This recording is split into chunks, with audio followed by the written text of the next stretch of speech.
regulatory system, there's a time period when the birds would migrate depending on the weather. There's a time period. There are the different calls which they have to communicate among their own circle of subspecies. There's a mating call. There are alert calls. There are calls to interact among themselves. There's a pattern of calls to get the know-how of what's happening around. So they have their own language of communicating.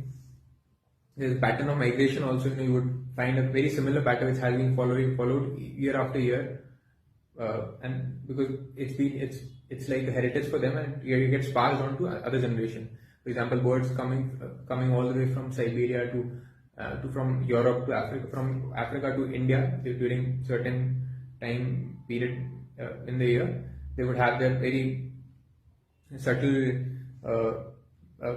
route. So in America, they have also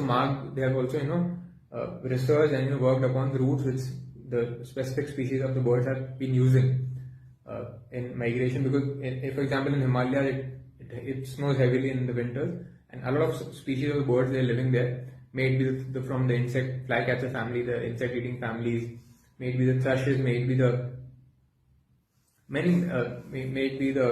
different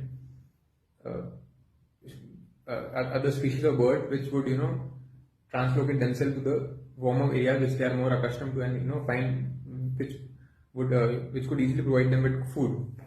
So it's not a very difficult world to traverse in, and we would also have short films on different birds and the variety among them. They also change their feathers are changed according to year. There is